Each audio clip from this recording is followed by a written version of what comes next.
ഞാൻ കഥ പറയുന്നില്ല, മറിച്ചൊരു സംഭവം പറയാം. കേൾക്കാവോ കുഞ്ഞുങ്ങളെ? നമ്മുടെ സ്കൂളിന്റെ ഗേറ്റിൽ ഇപ്പോൾ ഒരു സെക്യൂരിറ്റി സ്റ്റാഫ് നിൽക്കുന്നുണ്ട്. അദ്ദേഹം അവിടെ നിൽക്കുന്നത് സ്കൂളിനകത്തേക്ക് കടന്നു വരുന്നവരെയും പുറത്തേക്ക് പോകുന്നവരെയും ശ്രദ്ധിക്കാൻ വേണ്ടിയിട്ട് കൂടിയാണ്. അതുപോലെ ഒരു സെക്യൂരിറ്റി സ്റ്റാഫിനെ ഞാൻ ഒരിക്കൽ പരിചയപ്പെട്ടു. അദ്ദേഹം പരിചയപ്പെടാൻ കാരണം അദ്ദേഹം ഒരു വലിയ മനുഷ്യനായിരുന്നു,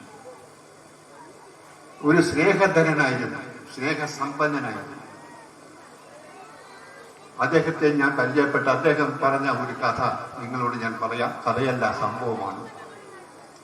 ഒരു വലിയ സ്ഥാപനത്തിൽ സെക്യൂരിറ്റി സ്റ്റാഫായി ജോലി നിൽക്കുന്ന ആ 60 വയസ്സുകാരൻ എല്ലാ ദിവസവും ആ കച്ചവട കേന്ദ്രത്തിന്റെ വാതിക്കൽ രാവിലെ 8 മണിക്ക് വരും. അദ്ദേഹം ഇരിക്കത്തില്ല, നിൽക്കുകയാണ്. 8:30 മണി മുതൽ ആ സ്ഥാപനത്തിലേക്കുള്ള ജീവനക്കാരുകൾ വരിവരിയായി വന്ന് കയറും. ഓരോ ജീവനക്കാരും അകത്തേക്ക് വന്ന് കയറുമ്പോൾ ആ സെക്യൂരിറ്റി സ്റ്റാഫുകാരൻ ഒന്നുകിൽ നമസ്തേ പറയും, ചിലരെ കാണുമ്പോൾ സല്യൂട്ടടിക്കും, ചിലരെ കാണുമ്പോൾ കൈകൂപ്പിക്കൊള്ളും, ചിരിച്ചുകൊണ്ട്. പക്ഷെ ആ സ്ഥാപനത്തിലെ ഒരൊറ്റ ജീവനക്കാരും ആ സെക്യൂരിറ്റി സ്റ്റാഫിനെ കണ്ട മട്ട് കാണിക്കാറില്ല. അവര് വരുന്നു, ജോലി ചെയ്യാൻ അകത്തേക്ക് കയറി പോകുന്നു. പക്ഷേ ഈ സെക്യൂരിറ്റി സ്റ്റാഫുകാരൻ എല്ലാ ദിവസവും ഇത് ആവർത്തിച്ചു. അപ്പോഴാണ് ആ സ്ഥാപനത്തില് ഒരു 20 വയസ്സുള്ള ഒരു പെൺകുട്ടി ജോലിക്ക് വന്നു. സെക്യൂരിറ്റി വാതിക്കൽ എഴുന്നേറ്റ് നിന്നു, കണ്ടു, തൊഴുതു. അപ്പൊ ആദ്യമായി ജോലിക്ക് വന്ന ആ പെൺകുട്ടി ആ സെക്യൂരിറ്റി സ്റ്റാഫിനെ കണ്ടപ്പോ ഒന്ന് ചിരിച്ചു, ചെറുതായിട്ടൊരു പുഞ്ചിരി. തിരിച്ച് സെക്യൂരിറ്റിക്കാരൻ തിരിച്ചങ്ങോട്ടും ചിരിച്ചു. വൈകിട്ട് ജീവനക്കാർ മടങ്ങി പോകുമ്പോൾ ഓരോരുത്തർ കിടന്നു പോകുമ്പോഴും ആ പെൺകുട്ടി ജോലിയും കഴിഞ്ഞ് ഇറങ്ങി 5 മണിക്ക് ഇറങ്ങി വരുമ്പോ ആ സെക്യൂരിറ്റി സ്റ്റാഫിനെ കണ്ട് ഒന്നുകൂടെ ചിരിച്ചു. അയാളും ചിരിച്ചു. അടുത്ത ദിവസവും സംഭവം നടന്നു. അങ്ങനെ 1 വർഷം കഴിഞ്ഞപ്പോ ഒരു ദിവസം വൈകിട്ട് 5 മണിക്ക് ജീവനക്കാർ പുറത്തേക്ക് പോയപ്പോൾ ചിരി നിന്ന കുട്ടിയെ അയാൾ കണ്ടില്ല. അല്ലെങ്കിൽ ആ കുട്ടി ചിരിക്കാതെ പോയി കാണും എന്ന് കരുതി. പക്ഷെ അയാളുടെ മനസ്സ് പറഞ്ഞു, നിങ്ങളെ കാണുമ്പോൾ പുഞ്ചിരി സമ്മാനിക്കാനുള്ള ആ കുട്ടി ഇന്ന് പുറത്തേക്ക് ഇറങ്ങി പോയിട്ടില്ല എന്ന് അയാളുടെ മനസ്സ് പറഞ്ഞു. 5:30 മണിയായി. എല്ലാ ജീവനക്കാരും കടന്നുപോയി കഴിഞ്ഞപ്പോ അയാൾക്ക് മനസ്സിൽ ഒരു വേവലാതി. എനിക്കെന്നും ചിരി തരുന്ന ആ പെൺകുഞ്ഞ് എവിടെ? അയാൾക്ക് വേവലാതിയായി. അല്പം കഴിഞ്ഞു വീട്ടിലെ രക്ഷകർത്താക്കൾ അന്വേഷിച്ചു വരുന്നു, എന്റെ മകള് ജോലി കഴിഞ്ഞ് വന്നിട്ടില്ല.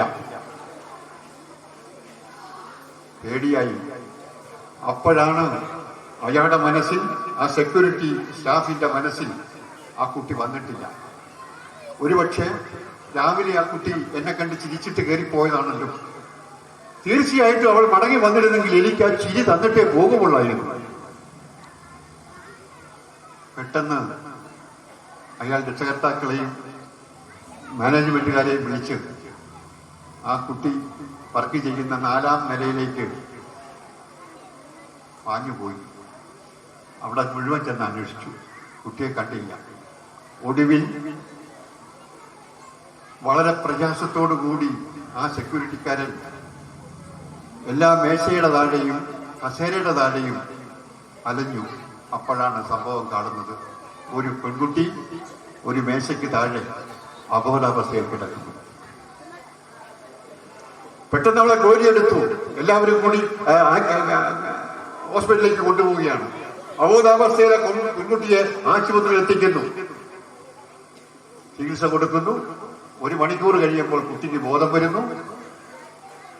പെട്ടെന്ന് അവളുടെ പ്രഷർ കുറഞ്ഞതിന്റെ പേരിൽ തലകറങ്ങി വീണത് പുറത്തേക്ക് ഇറങ്ങി പോകാൻ തുടങ്ങുമ്പോഴാണ്. ആരും അറിഞ്ഞില്ല ഇവിടെ എന്താ സംഭവം നടന്നത് മാത്രം ചിന്തിച്ചോളുക.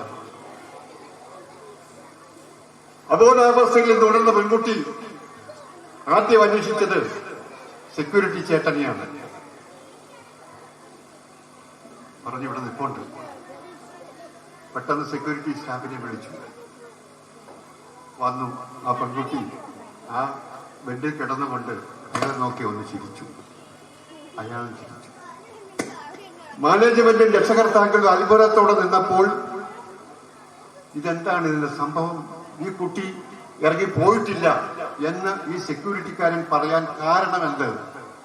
അന്വേഷണമായി. അപ്പോഴാണ് പറയുന്നത് 125ഓളം ജീവനക്കാരുള്ള ഈ സ്ഥാപനത്തിൽ രാവിലെ പ്രവേശിക്കുമ്പോഴും ഇറങ്ങിപ്പോകുമ്പോഴും മനോഹരമായൊരു പുഞ്ചിരി സമ്മാനിച്ചു പോകുന്ന ഈ കുട്ടിയെ എനിക്ക് മറക്കാനാവില്ല സാർ.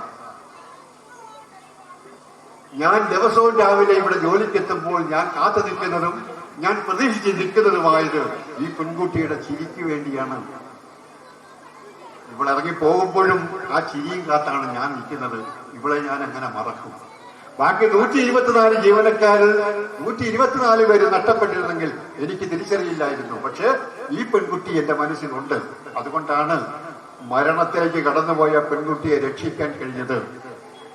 എന്താ ഇതിന്റെ അർത്ഥം മനസ്സിലായത്? സംഭവം നടന്നതാണ്.